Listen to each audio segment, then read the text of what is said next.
The Midas Touch Network has been on the front lines of exposing Donald Trump's email scams. We've been breaking place. Of course, I'm sharing with you my opinion. I want to bring out the receipts to show you how I believe, again, in my opinion, Donald Trump's campaign arm may, in my opinion, be swindling elderly individuals to giving Donald Trump their life savings without them even realizing what's taking place.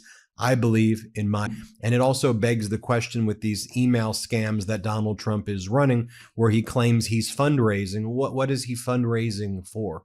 What is he running for? Why does he need to even be taking the money of these people to begin with? He's not allowed to run again. Sure, I guess he can say, well, they're for my political action committees, and here's what we're doing with it. Well, how? So is this just an end run around paying taxes and bringing in this money in, and then that money is being spent as it had been spent in the past? Tell me what your opinion is as well. Let's just go through what we exposed here on the Midas Touch Network. I want to explain it to you in detail and how it has all the hallmarks of elderly cases. So it has all the classic hallmarks of elder abuse, in my view. And manipulation and fraud, in my opinion. Again, I'm giving you my opinion. So here's what I posted. This has since gone mega viral.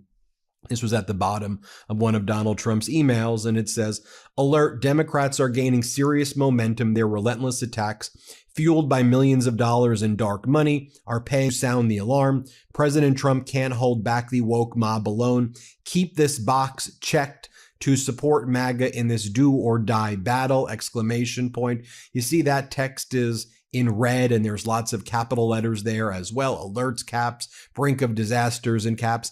And then you check that box in an email, which is normally what you think you do to kind of check the box to say that you've read a disclaimer, or here you're just saying, look, if you're a Trump supporter, I'm here to help you, Donald, right? But you have to read below, because in a additional $2,500 automatically on December 31st. So it's unclear from that line what's really happening here, especially if you're someone who's elderly and may not understand. But by checking the box that says that you're a Trump supporter, you've actually just donated an additional $2,500 to him from your account. And then it says that, and I'll explain to you what that means in a moment. Now, lots of other outlets have since been reporting on our expose on this here at the Midas Touch Network. But I think it's important that we continue to break the ground on all of this important stuff, because I think we have to call it out what it is. These are email scams, in my opinion, attacking the elderly. Individuals. So the email that I just read that from, where you click that box and you give them $2,500, without potentially realizing that that's what you're doing. Here's the email that you get sent. And I subscribe to a Christmas letter. So if you're a Trump supporter, you're like, great, did I just get a Christmas letter? Then it shows a letter that's in AI, and it says, "From President Trump to a very loyal MAGA patriot." And then it goes, "I sent you a special Christmas letter, but my team says that it went to the wrong address. So I guess I'll stick to emails from here on out. Please consider this my way." There's a link that says confirm address. So here this email is lying that Donald Trump sent you a letter in the mail. He never sent you a letter in the mail. So someone may think, wow, did the president of the United States send me a personal mail, a personal letter that I didn't see? Maybe he doesn't have my right address. So you click it, and then you click it, and it says, okay, let me try to give him addresses. It brings you to this page that says claim gift from Trump. Okay, so now you think, wait a minute, is he giving me a gift? And then it lists $47, claim gift from Trump, $100, $250, $500, $1,000, $2,500, claim gift from Trump. Do you see? It says it right there. So if you're, is he giving me a $2,500 gift? Is he giving me a gift? And so maybe you click the highest amount, $2,500, or maybe you click $100, whatever. But you're like, maybe he's giving me a gift. No, by clicking that, that's where you get the box that says, alert, Democrats are gaining serious momentum. Check this box if you support MAGA in a do or die battle. You check that, and then you give him $2,500 more, sending Donald Trump $5,000. And so Donald Trump sends that over, messages like this over and over again. And so just for example, in the past few days, he kind of comes up with a topic, and then he sends the email over and over and over and over again. And you may be saying, but doesn't that annoy people? It does. But also, elderly people sometimes forget if they got something or didn't get something. And so it's possible here, because I believe that's the class, but this is your final chance. So let me show you this email right here. Its subject is, I'm sorry, but this is your final chance. And then it said, I had to view secret offer. And so elderly people sometimes think, wait a minute, did I call? Did he try to reach out to me, but I never responded? Did I miss a message from him? What's going on? So I'm personally delivering it the second time. Last chance to accept my special offer to get a 2026 Trump calendar shipped to your doorstep and join the impressive roster of Trump Diamond Club members. Hey everybody, Ben Meiselas here from the Midas Touch Network. I wanted to let you know about my podcast partner, Michael. Thanks for all the hard work you're putting in. 5 minutes and 35 seconds. And so it tries to create a urgency of which you need to give him this money. And then so it says $42, $50, $100, $3,300. And once again, when you click that, it brings you down to another tab where it has that same thing that looks like a disclaimer, and it says, keep this box check if you support MAGA in a do or die, giving an extra $3,300 automatically on December 31st, when all you believe that you're doing is clicking that you support MAGA if you're a MAGA supporter. Also, you don't automatically get the gift. If you notice what it says in green, and it's a gift offer, you see that right there. But notice the very first, this is why I also believe it's targeting elderly people. It realizes that most people who are getting these are retired. And so that it makes it as easy as possible for a retired person. Money gets sent to Donald Trump. And he has different ways of trying to extract the money from, I think, the elderly supporters of his. So there are emails like this. This is a new one that he's been using. And he sends them over and over again, sometimes the same exact email multiple times in a day. And any given day, buried in the snow. And notice it also says President Donald J. Trump, which it makes it seem like you're, again, getting something from the official presidential account versus a campaign. So you're thinking, wow, the president of the United States is emailing me, and he's saying, did my letter get buried in? There's a lot of tactics to pull on the heartstrings, I believe, of kind of elderly people as well. There's an AI image of Donald Trump looking sad and all alone and putting an envelope in a mailbox. No longer use this email. That's why I even reached out to you by mail 4 times, even in the snow. My team says that my letter might have gotten buried in the snow. I really need to share something important with you. See the page right here, and it basically routes you again in a different way to try to give him money. This one's like, there's lots of emails like this. I mean, just so you can see, I'm thankful for Ben. Ben, I've been waiting. I'm thankful for Ben. Are you busy? I love you, but if you snooze, you lose. So then there's a lot of emails that do like love bombing. I love you.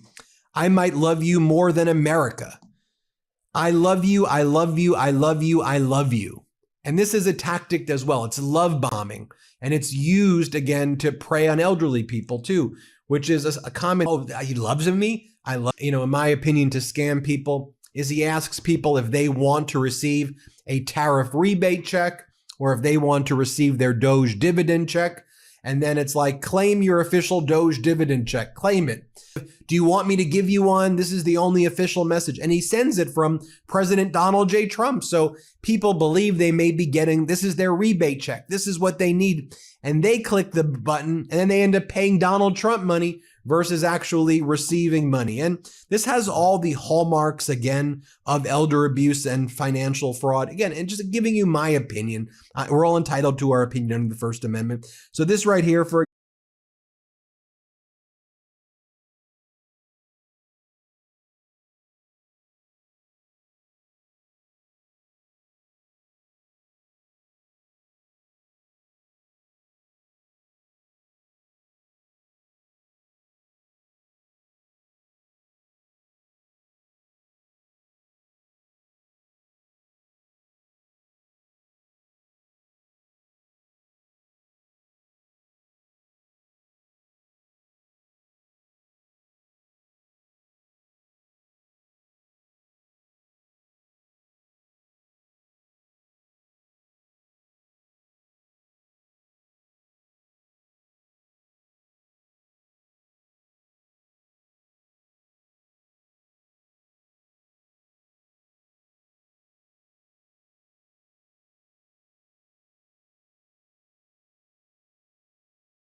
The top 5 financial scams targeting older adults.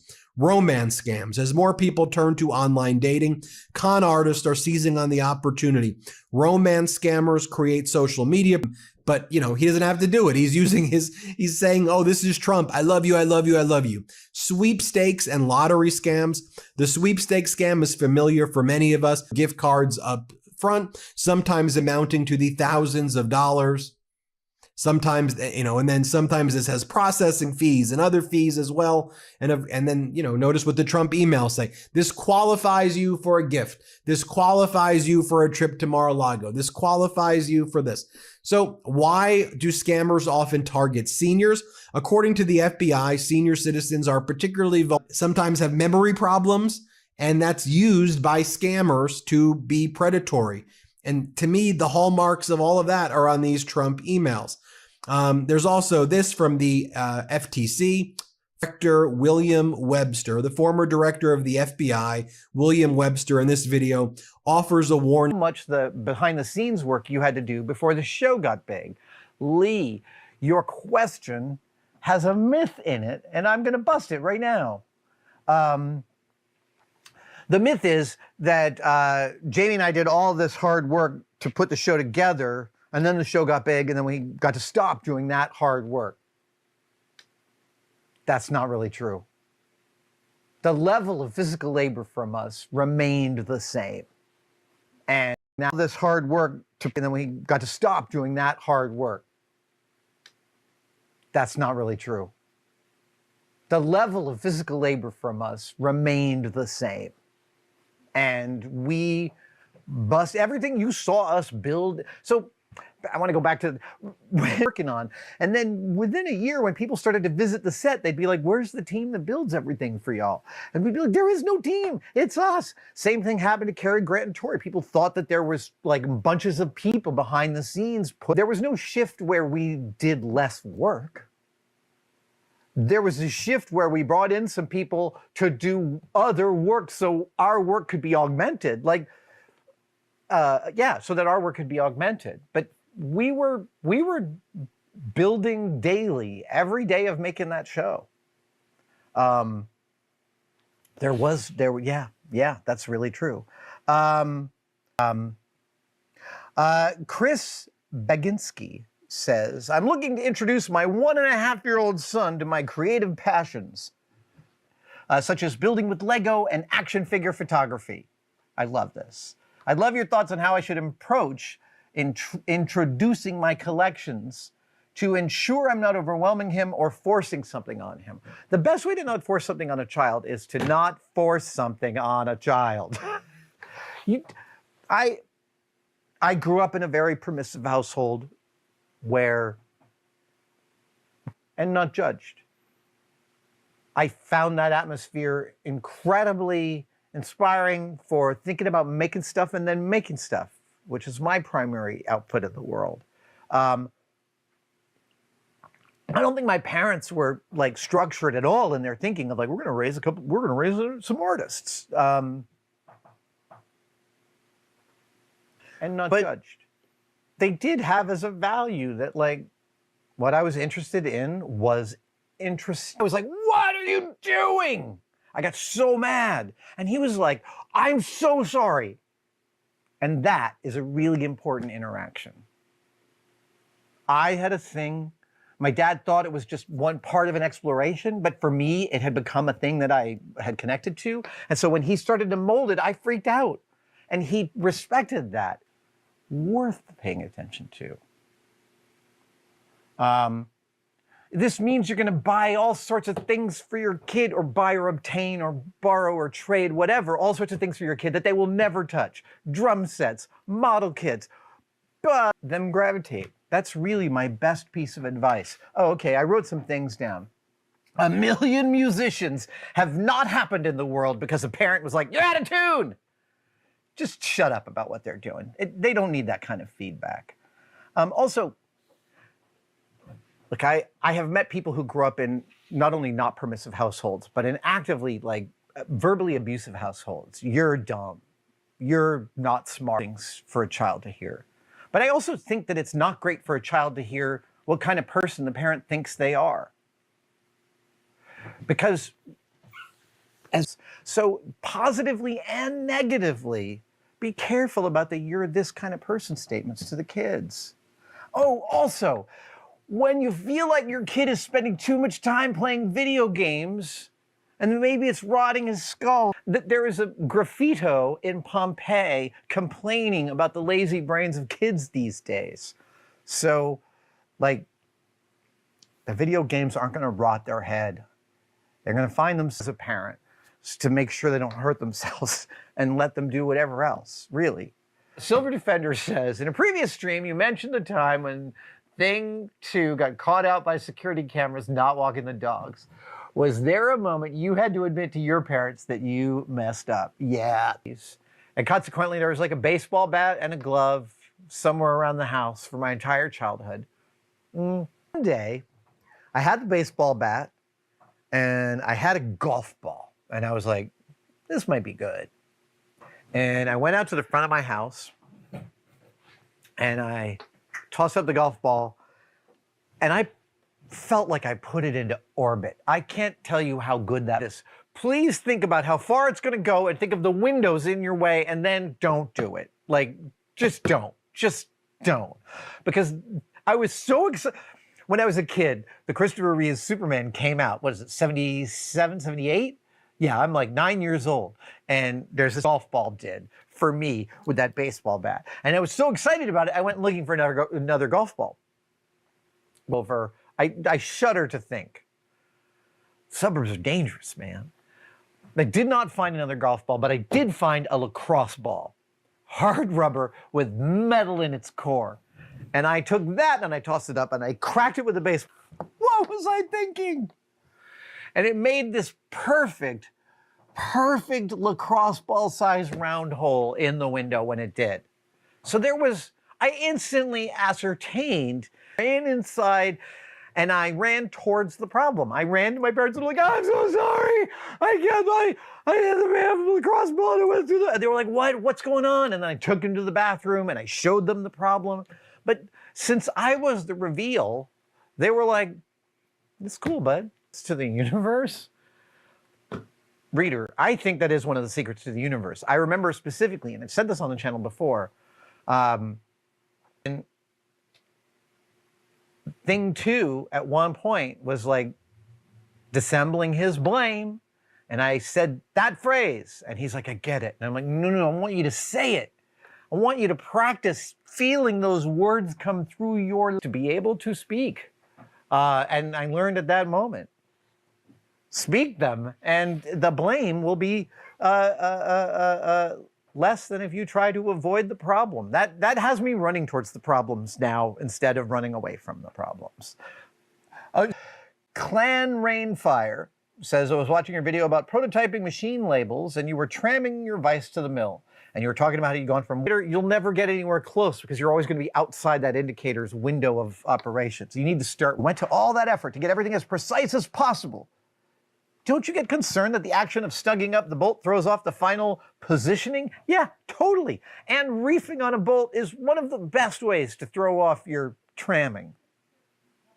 But I know this machine really well. Camera, I wipe down the whole table. I stone it briefly to take down any high spots. I wipe. This to me is, if I'm reefing on these bolts, they're already mostly reefed at that point. I'm like, you might not have even seen it on camera, but like my main method for trimming the vise is I make both bolts sort of, I learned this technique from Tom Lipton and on Oxo Tools, one of the great YouTube channels for making stuff. And so as I'm going, I'm also tightening the bolts a little bit by bit. So that it takes so that final reef, I feel supremely confident about it. And that's just knowing one's tools, really. Thank you for watching. I wanted to talk to you about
Doug is dead. No, what? Sorry, guys. Wait a minute. Yeah, it's been going on a few years. Okay. All right. Well, thank you for joining this week on Lemonade Stand. This week, we were going to have Ludwig, who is currently shitting. Who quit? And Up on the same day they released the Epstein files. it's interesting. It's just interesting. so that it interesting. Like, happens. he was locked in for the show, and Yeah. then this big release happens. It's and all like, of a sudden- guys, I'm throwing up. Yeah. Like, it doesn't make. You Doesn't hear make the any lawyers sense. in the background. You hear like it's just like a lot of The cameras, they weren't on when I was throwing up, but they did. So we have Doug dropping his main channel, and we have Schlatt dropping his main channel, all at the same time that the files go out. And it just feels like, there's a lot of redacted pictures what's of people. under the black bars. it's YouTube. We don't need to think about this too much. Why don't we? What else is going on? It's interesting. Big deal, Doug. You put out a big video yesterday while you're quitting your main channel. And I think people are going to want to know what, a little bit what's going on. And maybe we talk about a broader but it's happening. And so I don't know. I mean, maybe for people who haven't seen your video, do you want to give a quick